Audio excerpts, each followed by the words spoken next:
Bem antes daquele grande dilúvio que, de certa forma, reiniciou o mundo, a humanidade já estava dividida. Eram dois caminhos completamente opostos. De um lado, uma linha bem frágil de esperança, e do outro, uma espiral de corrupção que só crescia. Vamos mergulhar juntos nessa história de fé e de juízo. Imagina só a cena. Logo depois do primeiro assassinato da história, com toda a tragédia de Caim e Abel, o mundo parecia ter mergulhado numa escuridão total. E a grande pergunta que ficava no ar era: e aí, já era o fim? Tinha alguma esperança de um caminho de volta? A resposta, olha, não veio com o raio caindo do céu, não. Pelo contrário, ela surgiu de forma bem silenciosa, sabe? Como uma pequena semente de esperança que foi plantada num mundo que já parecia totalmente quebrado. E essa semente tem um nome: a linhagem de Sete. Então vamos entender isso aqui um pouco melhor. No lugar de Abel, nasce Sete. E a partir dele, algo fundamental acontece. Um grupo de pessoas escolhe, de forma consciente, buscar a Deus. Isso aqui não é só um detalhe numa árvore genealógica. É o início de um remanescente, sabe? Uma verdadeira contracultura de fé num mundo que já estava começando a se desviar completamente. E essa linha de fé não era só um monte de gente isolada. É melhor pensar nela como uma corrente viva. Uma genealogia que não servia só para listar nomes, mas que carregava uma promessa, passando a tocha da esperança de pai para filho, geração após geração. E o que é realmente fascinante aqui é que a própria genealogia conta uma história. Os nomes não são por acaso, não. Começa com Adão, o homem, passa por Sete, o substituto, que traz a esperança de volta, mas olha só Lameque, cujo nome significa lamentação, um reflexo de um mundo que já estava em decadência. E tudo isso culmina em quem? Noé. Descanso. A promessa de um recomeço. É incrível. No meio dessa linhagem toda, a gente encontra uma figura, extraordinária. Enoque. A descrição dele é única. Diz que ele andou com Deus. Isso quer dizer uma intimidade tão profunda no meio de um mundo corrupto que ele nem chegou a morrer. Deus simplesmente o levou. Foi um sinal poderosíssimo de que a vitória sobre a morte era possível. E aí a gente chega em Matusalém. A primeira coisa que salta aos olhos é esse número aqui, 969 anos. É a vida mais longa registrada na Bíblia inteira. Mas por quê? Qual é o significado por trás de uma vida tão absurdamente longa? A resposta está no nome dele. Matusalém significa algo como: quando ele morrer, virá. Virá o quê? O juízo, o dilúvio. Agora, pare e pensa no peso disso.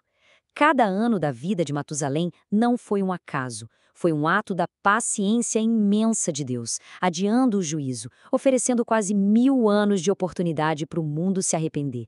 Mas, enquanto essa linha de fé se estendia, com toda essa paciência divina, o que estava acontecendo com o resto do mundo? Pois é, exatamente o oposto. A humanidade estava, literalmente, mergulhando de cabeça na corrupção e na violência. E aqui a gente vê perfeitamente o abismo que se formou. De um lado, uma linhagem que invocava o nome do Senhor. Do outro, um mundo onde a violência dominava e os corações, como diz o texto, estavam inclinados só para o mal. O contraste não podia ser maior, mostrando que a humanidade estava rachada em dois futuros completamente diferentes. A situação ficou extrema.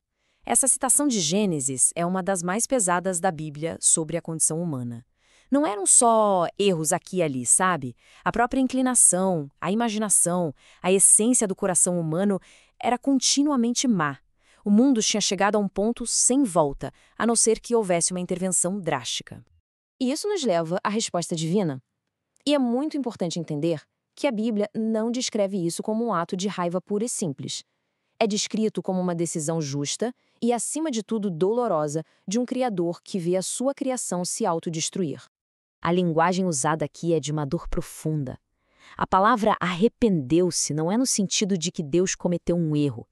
A ideia é de uma tristeza divina, um pesar imenso.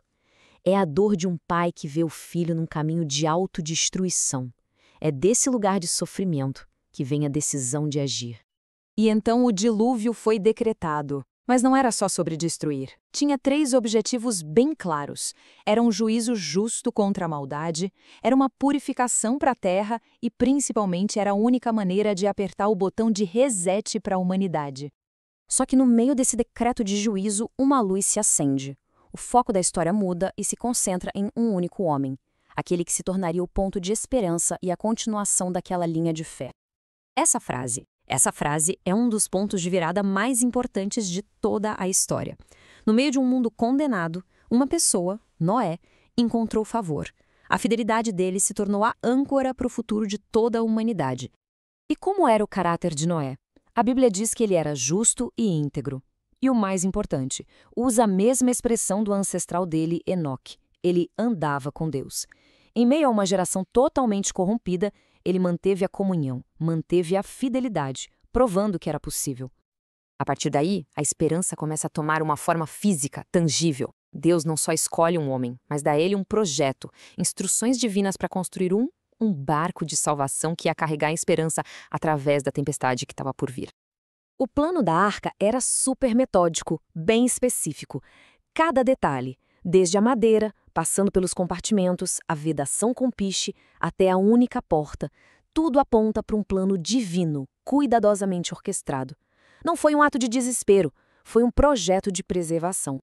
E o ponto-chave é este: a obediência inabalável de Noé.